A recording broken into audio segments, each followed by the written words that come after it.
Hi everyone, and welcome to Beyond Tomorrow from the New Zealand Herald in partnership with MYOB, where we tackle the unprecedented business environment affecting thousands of small and medium-sized enterprises across New Zealand as the world battles to slow the spread of the novel coronavirus. I'm Will Trafford, and every day I'm joined by Ingrid Cronin-Knight, MYOB's country manager. Ingrid, it's our second to last show.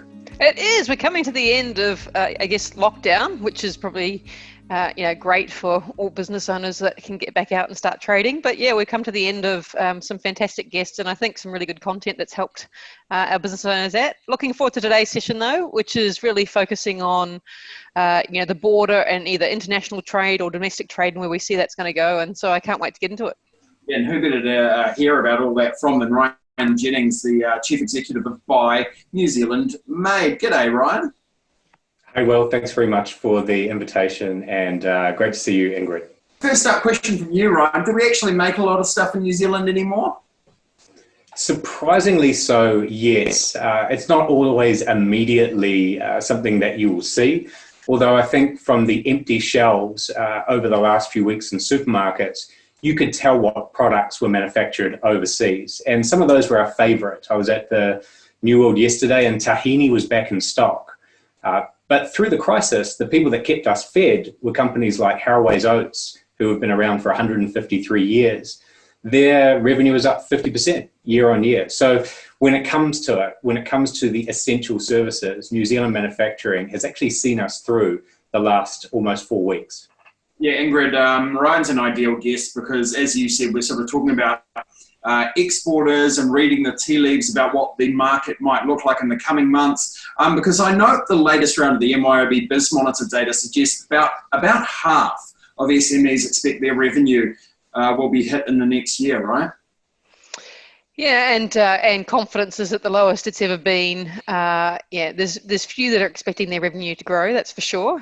And so it is challenging times, and what it presents ourselves is opportunities for you to pivot and choose and refine your business and where you're trading to, and then also what problems you're solving for your local market. And so I think be cognizant of what's available and what's not, and those trade restrictions I think are really important ingredients into that.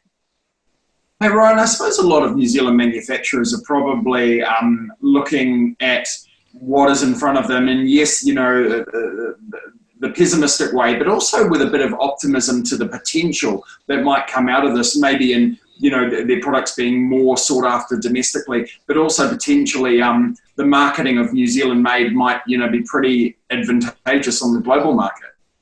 I think so. I mean, there has never been, at least in my time with Buy New Zealand Made, such a groundswell of support for local first initiatives, whether that's buying New Zealand made products or their services. We know that if we preference local first, we can all help each other. When that money goes overseas, it may not come back again. So we've got a real opportunity here to make the future we want. And I think we can make our way out of trouble. I'm already hearing from some businesses like Andrew at Coastwood Furniture, who said, although their retailers who do the furniture retail can't open yet, he's already been indicated that when they do, they're going to preference local made furniture because they can get it to customers quicker. It's 2 to 4 weeks rather than 16 weeks. And if you're not comfortable on your couch right now, you don't want to wait 16 weeks to get a couch from overseas. In the MYOB Consumer Insights report that we published in August last year, so this is before the COVID environment, but we actually saw that over 54% of New Zealanders like to shop locally as a preference, despite the rise in international e-tailers. So that sort of suggests that more than half would like to support locally, and then actually a third of them actively shopped each week with our local retailers. And so if you can see the reasons and the drivers for that increasing, I think that shows that there's good demand on the horizon if you can satisfy it locally. That actually creates a challenge for New Zealand manufacturers because traditionally they've relied on retail to get their product to consumers. And I've been inundated with calls over the last 2 to 3 weeks from manufacturers saying, how do I sell to my customer when retail is closed? So we've got a couple of initiatives underway with that, but that's actually a bigger challenge than just opening up web, because manufacturers tend to be good at making the stuff, not getting it to market. Yeah, you raise a really good point there. I mean, I think what we found in the same survey on consumer insights is that actually New Zealanders really largely shopping online. 87% of people reported that they purchased online, and just 13% they said they didn't. And more than 2/3 over 65 shopped online. So there's good demand for it. And when we went through the research, it also showed that the experience of shopping online was really important. So price was the highest indicator of what would drive it, but equally, and that was up at 98% thought that price indicated where they would shop, but 96% said the purchasing experience online was really important. So it would be important that we solve how that sort of distribution in the online digital appetite. What's great though is that there's just latent desire from consumers to shop that way, and if you can create a interface that allows them to get access to that and they can work with their retailers on that, then I think that's a good outcome. Yeah, Ryan, I wonder, data is basically suggesting as a whole that the global market could shrink by about 6 to 7%. China's a great example in that they obviously acquire about 1/3 of our dairy. 40% of our meat goes to China as well. I'm wondering, for those businesses that are potentially in a similar situation where so much of their product is going overseas, what can they learn from successful NZ-made businesses about selling into the domestic market? In many cases, at least for our market, particularly with food and beverage going overseas, the one piece of advice, for example, I asked it with Harroway's and also Simon at Whitestone Cheese, and he said, don't forget the domestic market. Like, it is a big market here. Don't go straight overseas. So do what you can locally, learn, see what your product market fit is, build up some volume so you can pay for your costs. Take some risks if need be, and then go overseas, because that is a big shift, particularly at the moment. New Zealand Made isn't a pivot back to nationalism and localism. It is a way that we can differentiate ourselves in the international market while also looking after what we've got at home. I mean, I think everyone should have affordable food, have affordable housing and affordable electricity. And the way you do all those three is you make your way there. So this is a manufacturing revolution for New Zealand. I think for New Zealand exports, as you look at the border, which we know was shut near enough around the 19th of March, then it's really important that we can still send freight, and particularly if you are doing digital trade and you need to, or perishable items, you've got to make sure that you get them there timely. So it's absolutely vital that we need Air New Zealand to keep on supplying the freight interactions. But those border restrictions, I think what you might start seeing is some trade bubbles. I think there's been a bit of noise around that where, if Australia's on the same trajectory as we are in relation to COVID-19, then, we may start to open up the borders between Australia and New Zealand, a bit more flexibly if they can negotiate that, which I know is on the cards at the moment. And then that could extend to, other areas like Singapore and Hong Kong. So you'll see these sort of local trade bubbles, I think, pop up. Hey, Ryan, around marketing and showing off New Zealand Made on a global sort of platform, how do you do it? What's the best way to sell our products, in this new world? The first way is through our people. It's our values. So what we're seeing with Prime Minister Ardern is someone who has been, from the outset, going hard, going early, and leading the way. And other countries are following it. That is our reputation in values. So that flows through to how we trade, and trading with nations that share that same value set. So there are some nations that do that, like the US or Australia, Europe and the UK. So that reputation we can trade on. And I think the great outdoors is another element to that. But there's an area that's lacking, and I think we could do far more. We're quite a humble group of Kiwis when it comes to technology. We don't want to stand by and say it's made in New Zealand when it comes to tech. We actually shrink away from it. In Australia, a company like Atlassian talks about the founder stories of how two Aussies got together and coded the software. I think there's an opportunity coming through this for what is our third biggest export earner, technology, to actually become interwoven with our reputation as more than number 8 wire, but people that can export technology and lead the world in it for particular industries such as agriculture. Some of the best technology companies we know have come out of the GFC for New Zealand, and so this is just another opportunity right now with this international economic environment that we can actually, innovate and send that out as well. There's a couple of examples on that. Medica Group is one of them.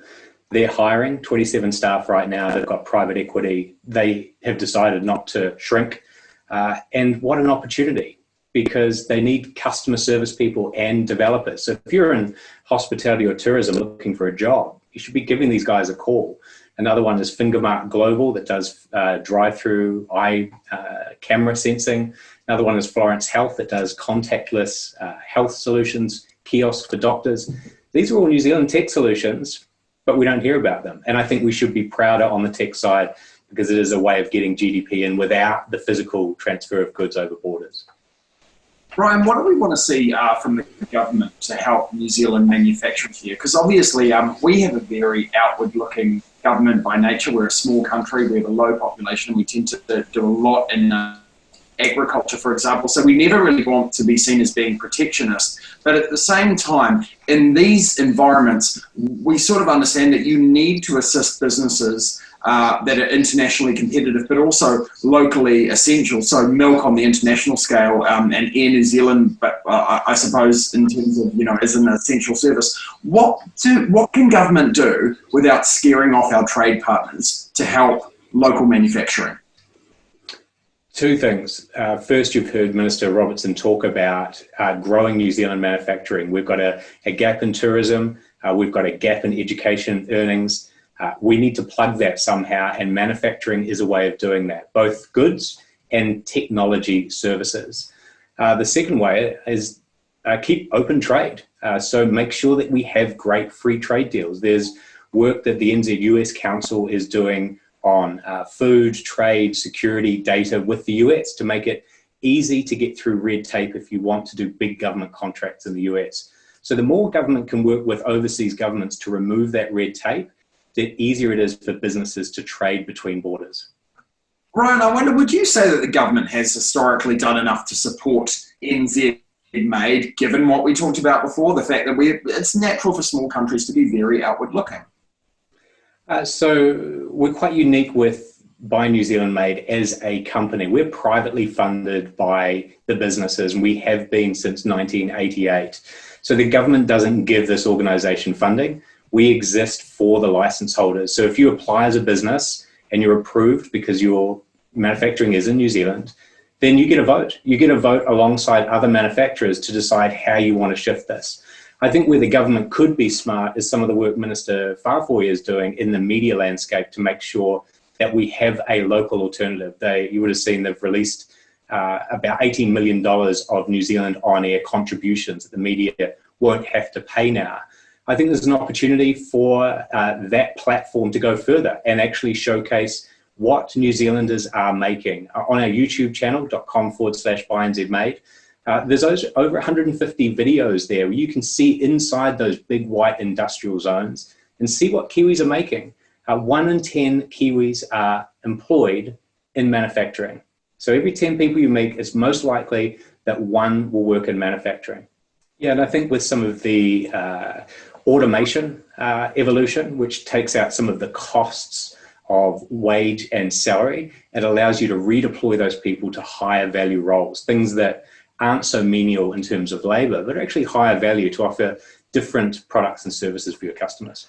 Well, we're certainly seeing the agri-tech, like the innovation there, go off. I tell you, we were just talking about Buy New Zealand Made, and one thing I know that is near and dear is something like protecting food labeling and the brand that's associated with it. So if you think about Manuka honey and protecting that, that's something that's near and dear to us. You got any tips for people around how to protect or enhance the goods that they do to make sure that it leverages those brands? Yeah, so if you're a new company, you're not trusted because no one's heard of your brand. So what it's best to do is associate with known brands, whether they're bigger. is a good piece of advice in terms of collaboration. Also, by putting a New Zealand-made logo on your product. So, here's one global cuisine. On the front that it's New Zealand-made. It's easy. Something that's more high-end, and this is particularly valuable in China, this Manuka honey cream.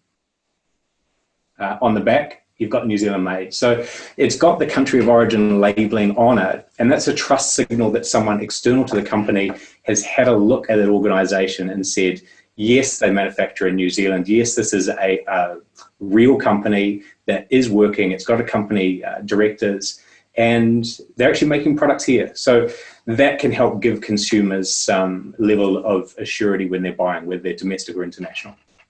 So with the New Zealand made lens on it, what are you hearing from the people you're talking about these trade borders being closed and the restrictions imposed and what it's doing to their businesses? It's tough because they've had to look at, well, what can we survive with? And that's really number one at the moment, is how do we survive? So they're not looking long term. They're looking at what is the cost structure? How do we keep our people when we come out of this? In terms of when can we get trading? Where can money come in? We've done some work with now over 300 of them to list them on shopkiwi.online, which will help them turn inventory into cash, because Kiwis can buy. They're open right now. Those 300 stores, you can buy products you've been missing over the last 3 weeks, and then come Tuesday at 12:01 a.m., they'll start dispatching. So next week, bubbles are going to get a little bit more enjoyable for people. I'm certainly looking forward to that. The one piece of advice I'd give, and this is for whoever's been making your bubble life, that person that's been cooking, that person that's been helping the kids get on, that person that's been reading and educating, go to that site, shopkiwi.online, and buy a gift for someone. Hey, Ingrid, I was going to wonder, sometimes in the media we have a tendency to perhaps not overanalyze or sensationalize, but really look at an issue to find the next narrative. And I wonder what your thoughts are as a director and as someone who is really clued in about all of these narratives running at the moment saying the world has changed forever. Globalization, that's going to slow down. You've got Boris in number 10, and you've got Trump, obviously, in the White House. Is from a businesswoman perspective, as well as in your role, is that your perspective, that you think the world will change in that way? And potentially with the Buy NZ Made thing, are we going to be more attractive than ever if we are, one of these COVID-free nations, and if we are doing what we do best, clean, green, and manufacturing in the right way, this kind of thing? Hey, that's a great question, Will. I think when you started that question was, one around the narrative. And I thought when we went into lockdown, the most important thing was we regulated our response. And the more, positive you could be about it, that has personal health benefits for you.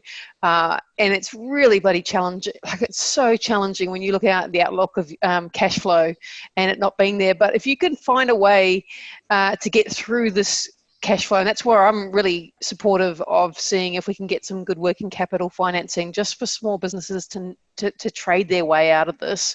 They don't need necessarily huge amounts of cash like the $500,000 that's on the business loan guarantees. What they need is 10 or 20K, and if they can get that, they can open the doors and start trading through this. But I think the opportunities are there, and so when I look out at the projection, given that this year it's projected that we're going to really contract as an economy, but next year, off the back of that contraction, we'll see it expanding again.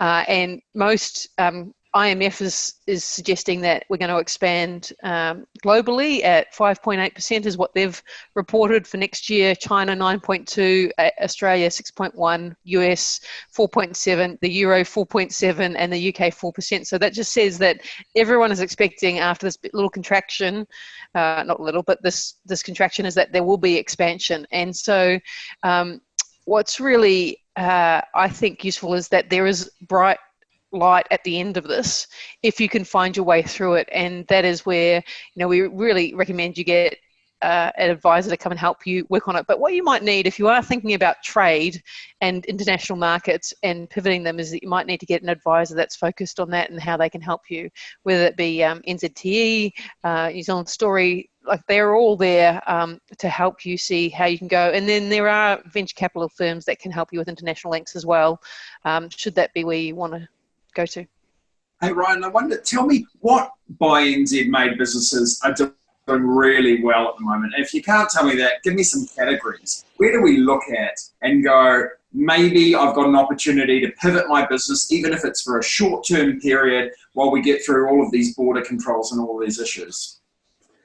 So look at where the demand is. The demand over the last 4 weeks has been food and beverage. And if you can supply into supermarkets, you've actually done very well. And we've had applications of food and beverage businesses that want to be part of NZ Made to kind of leverage that new centricity, that new localism that we're hearing out there and we're feeling on the social news feeds. So what I do feel though is I do feel that the online food and beverage businesses that haven't been able to get products out there, they're really feeling it. So look for NZ Made on a product. Then if that's not on there, look for, is it made in New Zealand or made overseas? And I think the next tier down is buy from someone you know. You know, if you can name the person, you know that's going to go into their wallet. So I think that's really important. I think in terms of your question on categories, it's quite a quick moving feast. I think for the last 3 or 4 weeks has been food and beverage.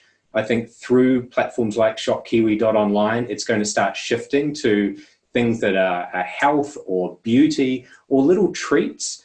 And then I think we're going to see 2 different kind of areas peel off. One's going to be outdoor adventure wear, clothing and apparel, because we're going to be spending a lot of time in nature, social distancing. We've reconnected as a nation with the thing that makes us Kiwis. It's our home.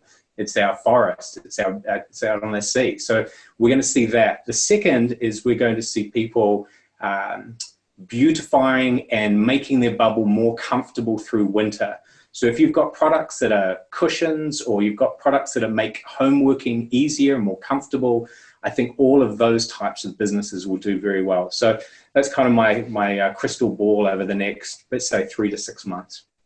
I suppose to a certain degree as well, you follow what the government's doing, right? Because we heard from the Prime Minister about diversification. She'd been saying already, right, that maybe we'd relied a little bit too much on China and we needed to start going and making some of those relationships. And she even talked about in the beginning of the COVID crisis where Tourism New Zealand was being directed to spend their money. And she started talking about, looking at some of the Commonwealth nations, even potentially South America. So I suppose if you're going to look at where the government is looking at spending its money, it's probably not a bad place for you to try and get in on some of that action as well. Yeah, I think that in terms of reading the tea leaves, they're a good indication of where it's going.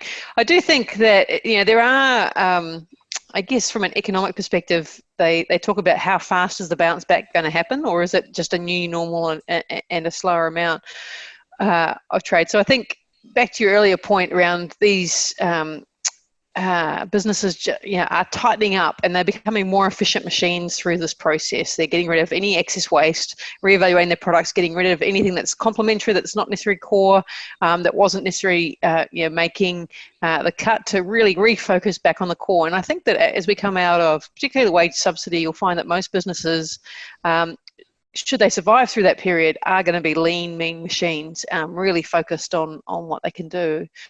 Tell us how we find more about them, like the Buy NZ market, that kind of thing, and so we can try and help them out. There's 2 key websites for businesses who want to put the Kiwi trademark on their products. Check if you're eligible at nzherald.co.nz. And if you're a Kiwi and you're in your bubble and you want to buy something from a Kiwi business and get it delivered from next Tuesday, go to shopkiwi.online.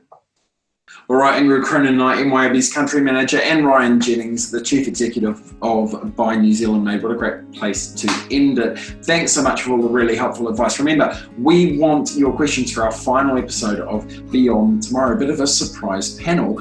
Email them through to video@nzherald.co.nz. Until next time, I'm Will Trafford. Bye for now.